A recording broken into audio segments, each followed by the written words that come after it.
برادران اسلام، میرے بزرگوں، نوجوان ساتھیوں، عزیز دوستوں، السلام علیکم ورحمۃ اللہ تعالی وبرکاتہ۔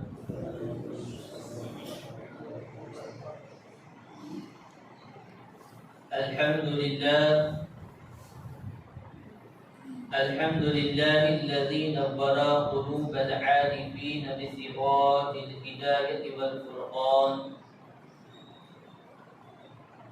والصلاة والسلام على سيد الإنس والجان وعلى آله وأصحابه الكرام، أما بعد. قال الله تبارك وتعالى في القرآن العظيم والفرقان الحميد: أعوذ بالله من الشيطان الرجيم، بسم الله الرحمن الرحيم. يا أيها الذين آمنوا لا تدخلوا بيوتا غير بيوتكم حتى تستأنسوا وتسلموا على أهلها، ذلكم خير لكم لعلكم تذكرون. فإن لم تجدوا فيها أحدا فلا تدخلوها حتى يؤذن لكم، وإن قيل لكم ارجعوا فارجعوا هو أزكى لكم، والله بما تعملون عليم. آمنت بالله صدق الله مولانا العظيم وبلغنا على رسوله الكريم. مولاي صل وسلم دائما أبدا على حبيبك خير الخلق كلهم، محمد سيد الكونين والثقلين والفريقين من عرب ومن عجم، منزه عن شريك في محاسنه فجوهر الحسن فيه غير منقسم. يا رب بالمصطفى بلغ مقاصدنا واغفر لنا ما مضى يا واسع الكرم. برادران اسلام، سورہ نور کی آیت نمبر 27 اور 28 کو میں نے آپ حضرات کے سامنے تلاوت کیا. اس کی روشنی میں کچھ باتیں بیان کرنے سے پہلے ہم سبھی مل کر کے ہم سب کے آقا و مولا حضور تاجدار مدینہ راحت قلب و سینہ حضور سید المرسلین رحمت للعالمین جناب احمد مجتبی محمد مصطفیٰ ارواحنا بلا صلی اللہ علیہ وسلم کی بارگاہ عالیہ میں سبھی حضرات مل کر کے بآواز بلند درود پاک پڑھیں. اللہم صلی علی سیدنا و مولانا محمد بارک وسلم، صلاۃ و سلام علیک یا رسول اللہ صلی اللہ تعالی علیہ وسلم. ایک مرتبہ اور نبی اور آل نبی کی بارگاہ میں درود شریف پڑھیں. صلی اللہ علی نبی و آلہ صلی اللہ تعالی علیہ وسلم، صلاۃ و سلام علیک یا رسول اللہ صلی اللہ تعالی علیہ وسلم. کلام مجید میں دو صورتیں بالخصوص اگر آپ اس کو پڑھیں اور اس کا ترجمہ اور تفسیر پڑھنے کی کوشش کریں تو اس میں معاشرتی زندگی، گھریلو زندگی اور باہر کی زندگی ہمیں کیسے گزارنی ہے، اس کے متعلق بہت ہی وضاحت سے سورہ حجرات اور سورہ نور میں یہ احکام نازل فرمائے. سورہ نور یہ ہجری سن 6 میں نازل ہوئی اور سورہ حجرات یہ ہجری سن 5 میں نازل ہوئی. حضور صلی اللہ تعالی علیہ وسلم کے متعلق کلام مجید میں یہ فرمایا گیا کہ لقد كان لكم في رسول الله اسوة حسنة،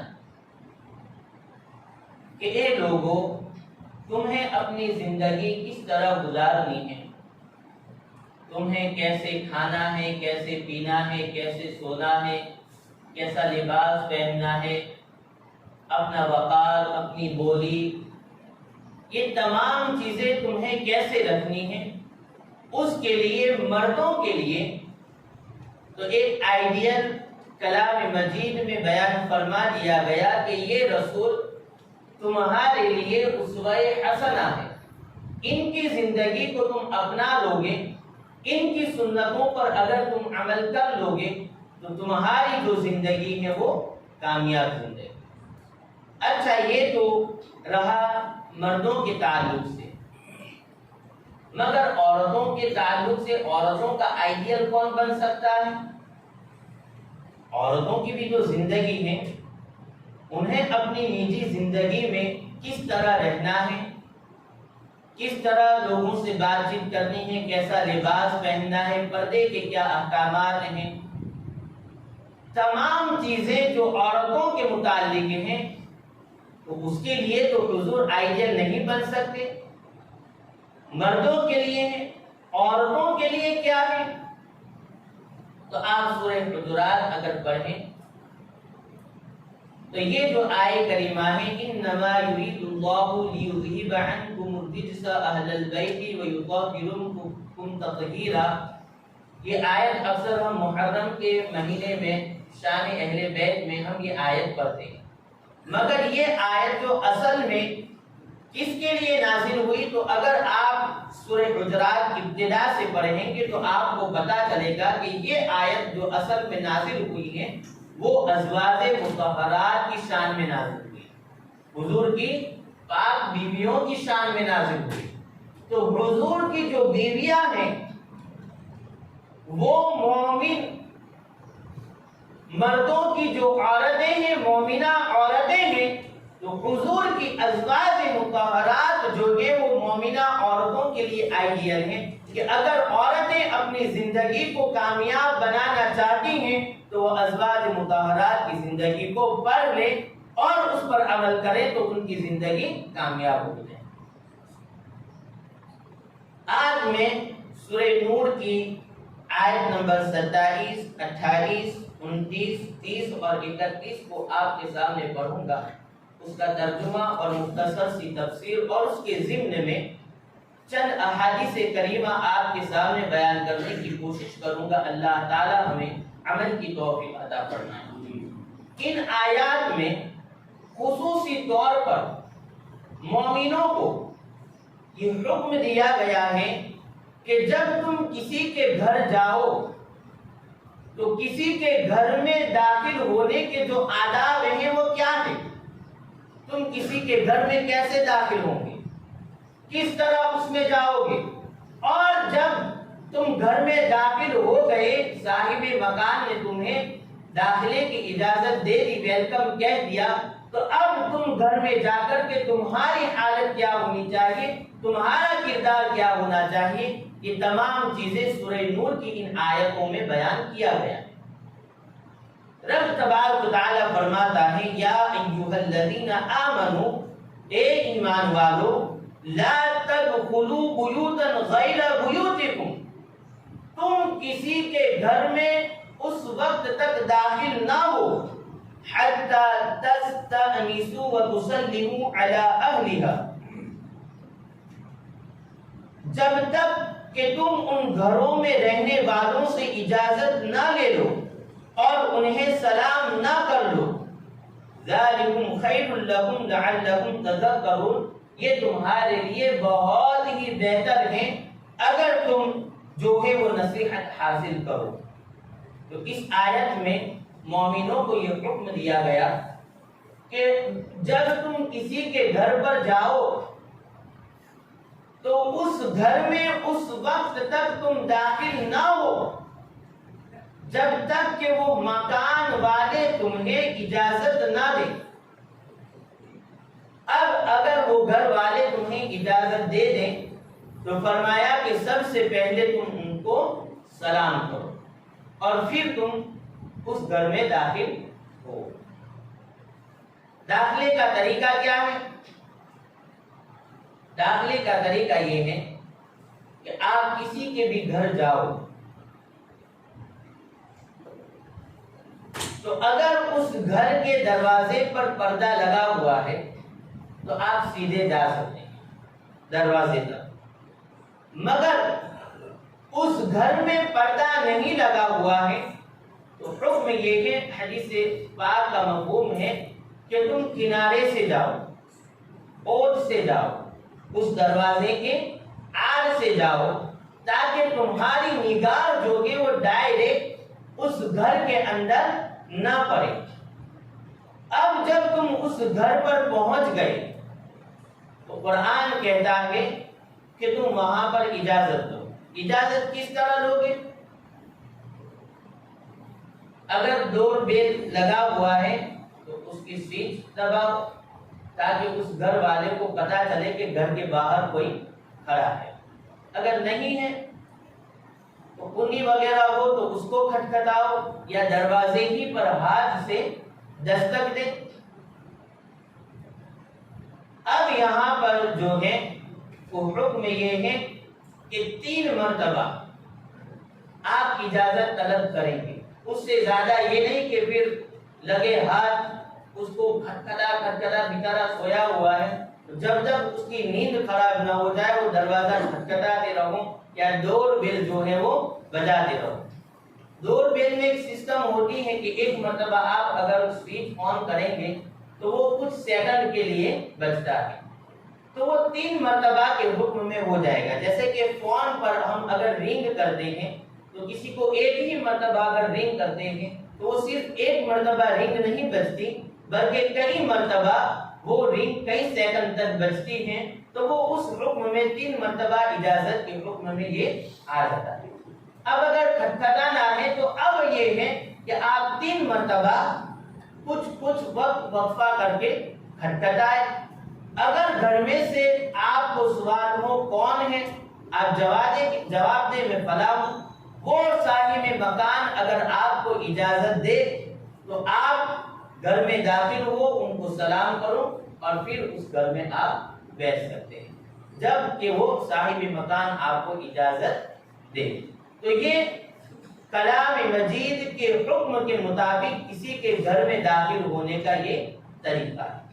اب دوسری آیت آپ سنتے ہیں، اور اس آیت کے آخر میں فرمایا کہ یہ جو طریقہ اگر آپ اپنائیں تو فرمایا کہ ذالکم خیر لکم، یہ تمہارے لیے بہت ہی بہتر ہے، لعلکم تذکرون، اگر تاکہ تم نصیحت حاصل ہو تمہیں۔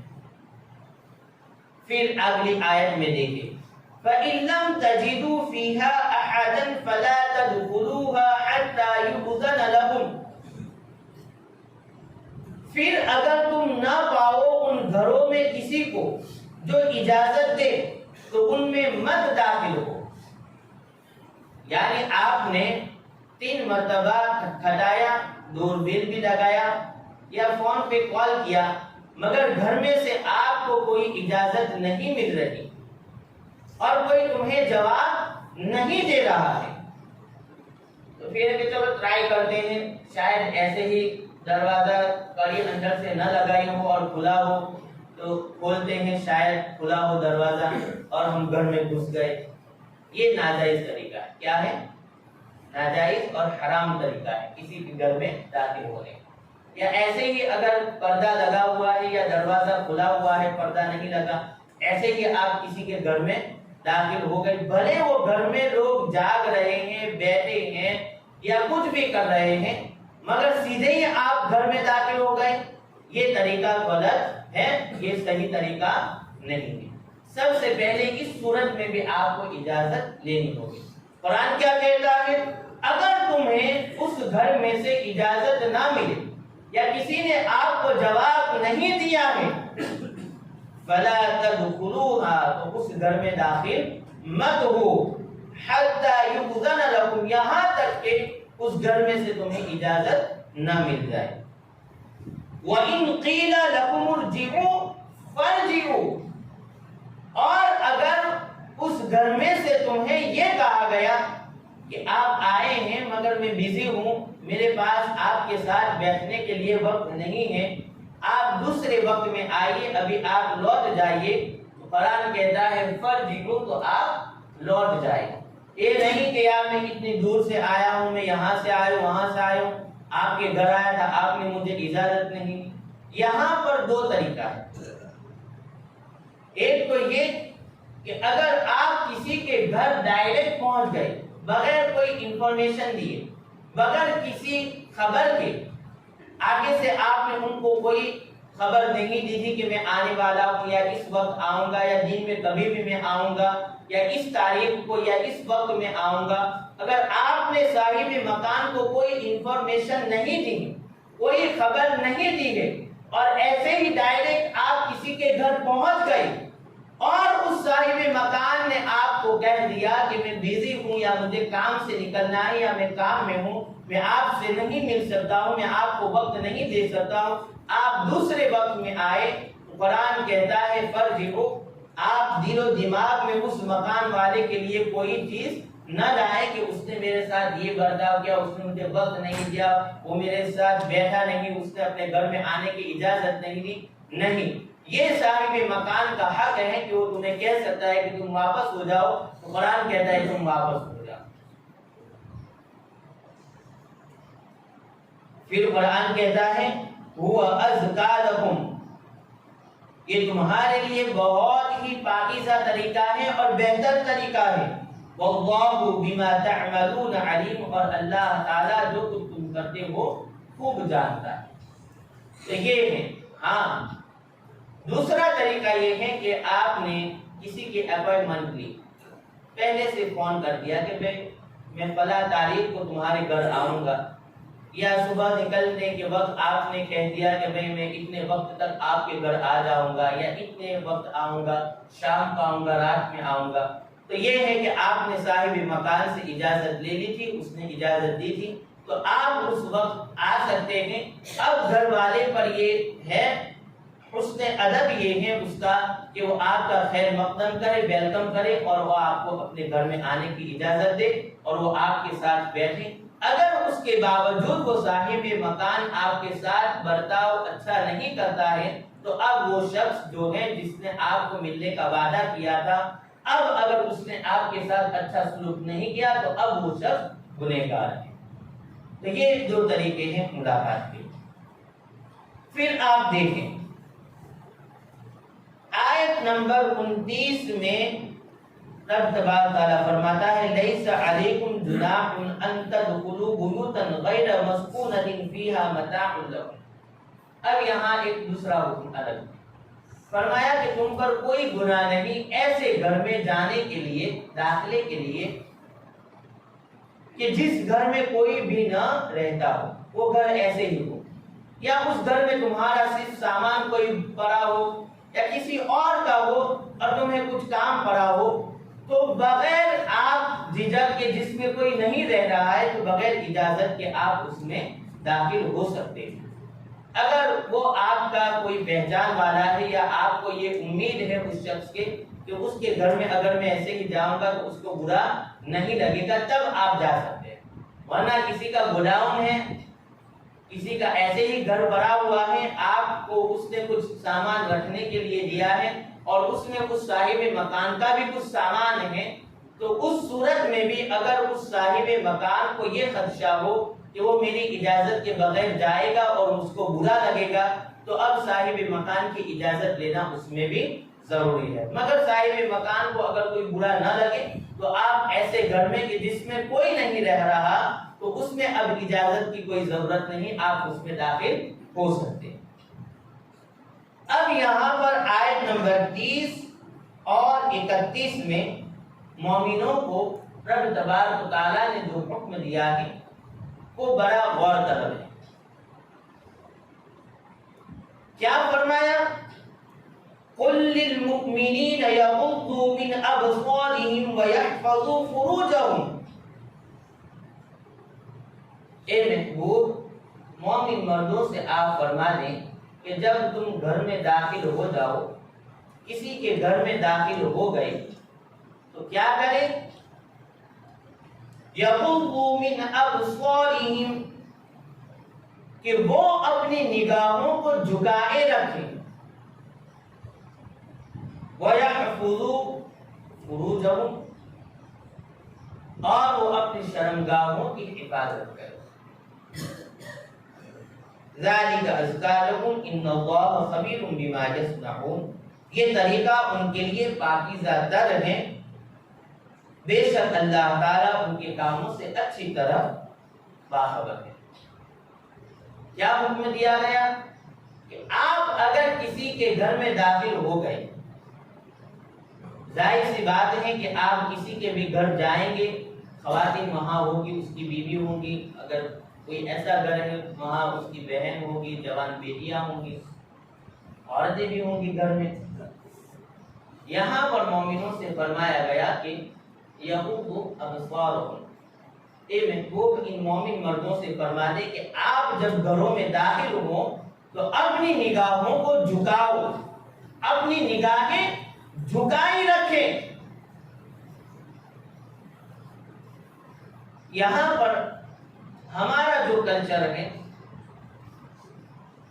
اور جتنا ہم نے اس کو آزادی دے دی ہے، اور اس آزادی کی وجہ سے آج ہمارے معاشرے میں جتنی خرابیاں پیدا ہو رہی ہیں وہ اسی کا نتیجہ ہے۔ دوست ہیں، دوستوں کی محفل ہے، فلاں دوست سے اچھی دوستی ہے، فلاں اچھا دوست ہے، گھر آنا جانا رہتا ہے، ہم اتنا فری کلچر ہو جاتے ہیں کہ اپنے دوست کی بیویوں کے ساتھ بھی اس طرح فری مائنڈ ہو کر کے ہم بات چیت کرتے ہیں، مستی مذاق کرتے ہیں، روزانہ آنا ہوتا جانا ہوتا ہے۔ آپ نے دیکھا ہوگا کئی معاشرے کے ایسے واقعات ہوں گے، اخبارات میں، نیوز چینل میں کئی آپ نے پڑھا ہوگا کہ کئی دوستوں کے درمیان کسی دوست نے اپنے دوست کو اس وجہ سے قتل کر دیا کہ اس کے دوست نے اس کی بیوی کے ساتھ غلط کام کیا، یا کچھ غلط معاملات ان کے درمیان بن گئی جس کی وجہ سے ان کے درمیان طلاق کا معاملہ ہو گیا۔ ابھی چند دنوں پہلے، چند ہفتوں پہلے احمد آباد ہی کا میں نے ایک قصہ پڑھا تھا، بی بی سی نیوز نے بھی اس کو دیا تھا، ٹی وی چینل پہ بھی میں نے اس کو دیکھا تھا۔ یہی معاملہ تھا، ایک دوست تھا، اس کے دوسرے دوست کے یہاں آنا جانا رہتا تھا، اس کے دوست نے اپنے دوست کی بیوی سے کچھ نازیبہ حرکت کی، اس کی بیوی نے اپنے شوہر سے کہا کہ تمہارا دوست مجھے اس طرح حیران کر رہا تھا، غلط حرکت کی، تو ان دونوں نے مل کر اس کو کاٹ کر کے نہر میں پھینک دیا۔ پولیس جانچ ہوئی، دونوں پکڑے گئے، آج وہ جیل میں ہیں دونوں میاں بیوی۔ سب سے بڑی خرابی یہی ہے، اور اس خرابی کا نتیجہ آج لوگ بھگت رہے ہیں۔ کیا؟ ایک دوست کی دوستی اپنے دوست سے ہے، دوست کی بیوی سے تمہارا کیا تعلق ہے؟ دوست کی بہن سے تمہارا کیا تعلق ہے؟ دوست کی بیٹی سے تمہارا کیا تعلق ہے؟ ان کے گھر کی خواتین سے تمہارا کیا لینا دینا ہے؟ تم اپنی دوستی اللہ اور اس کے رسول کی رضا کے لیے اپنے دوست سے نبھاؤ۔ شیطان یہاں پر پھر وہ حرکتیں اور وہ وسوسے تمہارے ذہنوں میں ڈالتا ہے تاکہ تم غلط راہ پر ہو، اور شیطان کامیاب ہو جاتا ہے، تم اپنے غلط کام اور غلط ارادوں سے پھر اس نتیجے پر پہنچتے ہو کہ جہاں سماج میں ایک لڑکے کی زندگی خراب ہوتی ہے، ایک عورت کی زندگی خراب ہوتی ہے، ان بچوں کی زندگی خراب ہوتی ہے، اس گھر کا نام بدنام ہوتا ہے، معاشرے میں اس کا غلط اثر پڑتا ہے۔ کس وجہ سے؟ کہ آج ہم نے قرآن کے طریقے کو چھوڑ دیا ہے۔ قرآن نے مومنوں سے سب سے پہلے یہ حکم دیا، ادب یہ دیا کہ تم کسی کے گھر میں بھی داخل ہو جاؤ، وہاں پر بیٹھو، یغضوا ابصارہم، اپنی نگاہوں کو تم جھکائے رکھو، نگاہیں اٹھیں بھی نہیں، تم غلط کام کرو گے نہیں، تمہارے دل میں، تمہارے ذہن میں غلط وسوسے پیدا نہیں ہوں گے، گناہوں سے تم بچ جاؤ گے۔ مومن مردوں سے سب سے پہلے یہ حکم دیا گیا اور فرمایا گیا کہ یہ اگر تم عمل کرتے ہو تو یہ تمہارے لیے بہت ہی پاکیزہ تر ہے۔ پھر اگلی آیت میں بھی اللہ تعالیٰ نے عورتوں سے بھی یہ حکم فرمایا، وَقُلْ لِلْمُؤْمِنَاتِ يَغْضُضْنَ مِنْ أَبْصَارِهِنَّ وَيَحْفَظْنَ فُرُوجَهُنَّ۔ دیکھیں یہاں پر سب سے پہلے نگاہوں کی حفاظت کا یہاں پر حکم دیا گیا۔ اے محبوب آپ ان عورتوں سے بھی فرما دیں کہ وہ اپنی نگاہوں کو نیچی رکھیں اور اپنی شرمگاہوں کی حفاظت کریں۔ آپ نے دیکھا ہے کہ کسی اندھے نے کسی عورت کی خوبصورتی کی وجہ سے اس سے لو کیا ہو؟ آپ کو نہیں سننے کو ملے گا. کیوں؟ وہ اندھا ہے، اس کی آنکھ کسی کو دیکھ ہی نہیں رہی ہے. جب آنکھیں دیکھے گی نہیں تو اس کے اندر غلط ارادے شہوت پیدا ہوگی ہی نہیں. برے کام کی طرف قدم کا بڑھنا، دلوں میں غلط ارادوں کا پیدا ہونا، ذہن میں شہوت کا پیدا ہونا، غلط کام کا ارادہ کرنا، یہ سب سے پہلے اگر کوئی چیز کام کرتی ہے تو تمہاری نگاہیں کرتی ہیں، تمہاری آنکھیں کرتی ہیں، تمہارا دیکھنا یہ غلط کام کرتا ہے. جب نگاہیں غلط کام کرتی ہیں تو اس کا نتیجہ پھر غلط آتا ہے. اس لیے فرمایا گیا کہ اپنی نگاہوں کی حفاظت کرے، نگاہیں جھکائی رکھے. نگاہیں جھکے رہیں گے تمہاری شرمگاہ کی حفاظت ہوتی رہے گی. اور اگر نگاہیں بہک گئی، نگاہیں بھٹک گئی، نگاہوں میں شہوت ہوئی تو پھر تم اپنی شرمگاہوں کی بھی حفاظت نہیں کر پاؤ گے. اس لیے فرمایا گیا کہ اپنی نگاہوں کو تم جھکائے رکھیں اور اپنی شرمگاہوں کی حفاظت کریں.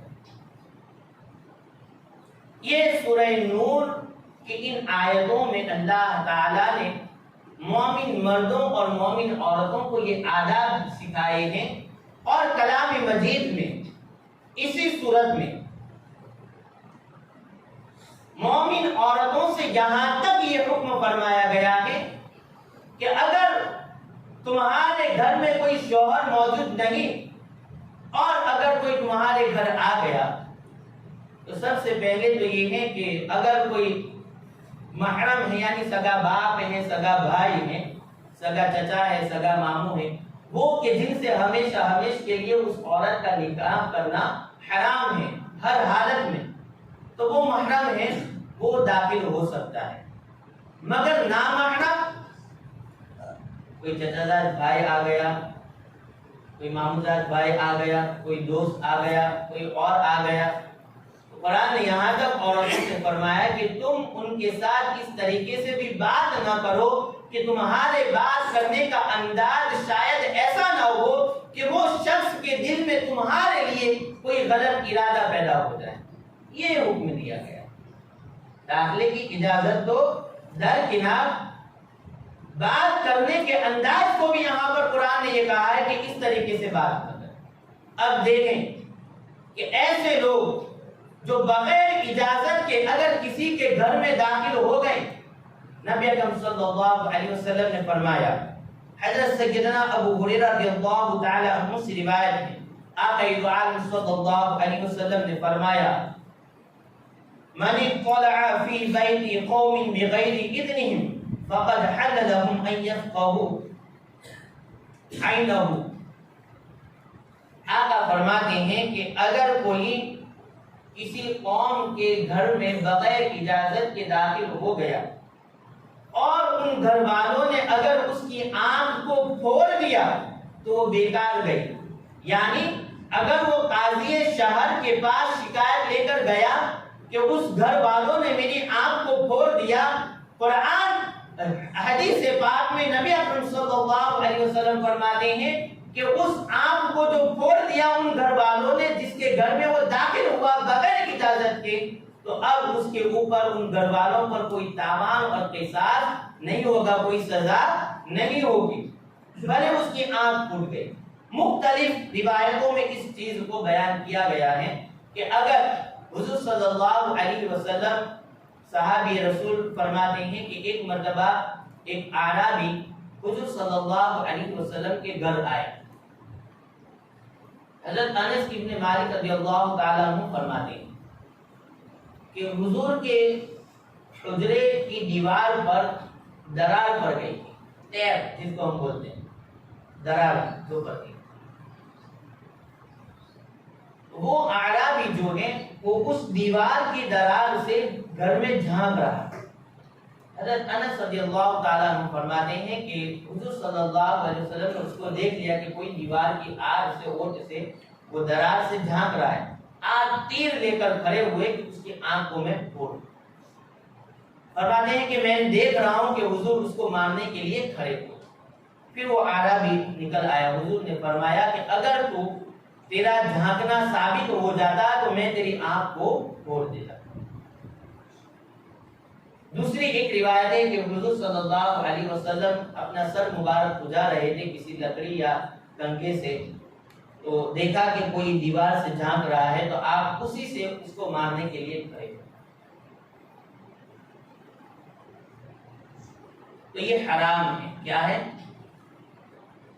کسی کے گھر میں جھانکنا یہ حرام ہے. ہاں یہ حدیث پاک جو ہے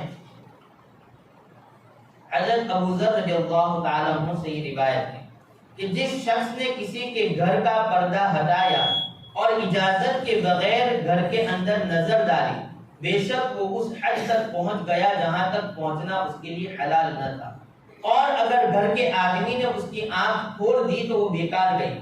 اور اگر کوئی مرد کسی دروازے کے سامنے سے گزرا جس پر کوئی پردہ نہیں تھا، پھر اس کی نظر گھر کی کسی چھپانے کی چیز پر پڑ گئی تو اس پر کوئی گناہ نہیں. اس حدیث پاک سے ہمیں پتہ چلتا ہے کہ اپنے گھروں کے دروازوں پر پردہ لگانا چاہیے. اگر کوئی آپ کے گھر سے گزر رہا تھا اور پردہ نہیں تھا اور اس کی نگاہ آپ کے گھر میں پڑ گئی بھولے سے، تو اس کے اوپر کوئی گناہ نہیں ہے. مگر کوئی جان بوجھ کر کسی کے گھر میں جھانکے تو یہ حرام ہے. ایک آخری بات میں آپ کو بیان کر کے اپنی تقریر کو ختم کرتا ہوں. حضرت سعد ابن عبادہ رضی اللہ عنہ فرماتے ہیں کہ حضور صلی اللہ علیہ وسلم ایک مرتبہ میرے گھر تشریف لائے. آپ نے دروازے پر دستک دی اور سلام کی، السلام علیکم ورحمۃ اللہ. 2 مرتبہ حضور نے سلام کی. گھر میں سے کوئی جواب نہیں آیا تو حضور واپس چل دیے. حضرت سعد ابن عبادہ فرماتے ہیں کہ فوراً میں نے دروازہ کھولا اور حضور کے پیچھے میں دوڑنے لگا. عرض کیا رسول اللہ صلی اللہ علیہ وسلم آپ تشریف لائے. حضور نے فرمایا کہ آپ نے اجازت نہیں دی اور جواب نہیں دیا تو میں آپ کے گھر سے واپس آ گیا.